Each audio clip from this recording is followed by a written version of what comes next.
Phone call తో మీ బంగారాన్ని విడిపించి ప్రెజెంట్ మార్కెట్ రేట్ కే కొని బ్యాలెన్స్ అమౌంట్ ని క్యాష్ గా లేకపోతే సమానమైన బంగారాన్ని మీకిస్తుంది అక్షయ గోల్డ్ హబ్.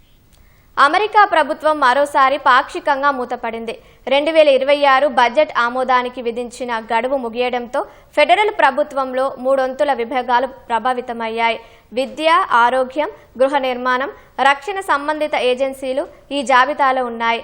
ఒకవేళ వచ్చే సోమవారం బడ్జెట్ ఆమోదానికి సెనెట్ చర్యలు తీసుకుంటే రోజుల వ్యవధిలోనే ప్రభుత్వ విభాగాలకు నిధుల కేటాయింపు పునరుద్ధరణ జరుగుతుంది. ప్రజాసేవలు, కాంట్రాక్టర్లు, ఫెడరల్ ఉద్యోగుల జీతాలకు సంబంధించి అంతరాయాలు పరిష్కారమవుతాయి. ఒకవేళ అది జరగకపోతే లక్షల మంది ఉద్యోగులు వేతనం లేని సెలవుల్లోనే వెళ్లనున్నారు. లేదా చట్టసభ సభ్యులు చర్యలు తీసుకునే వరకు జీతాలు లేకుండానే పనిచేయాల్సి ఉంటుంది. సెప్టెంబర్ వరకు చాలా ఫెడరల్ ఏజెన్సీలకు జీతాలు ఇచ్చేందుకు 5 పెండింగ్ బిల్లులకు మార్గం సుగమం చేసే చట్టాన్ని శుక్రవారం సెనెట్ ఆమోదించింది. ఇమిగ్రేషన్ అమలు విధానాలపై చర్చలు కొనసాగుతున్న వేళ డిపార్ట్మెంట్ ఆఫ్ హోంల్యాండ్కు 2 వారాల స్టాప్ గ్యాప్ను ఆమోదించింది.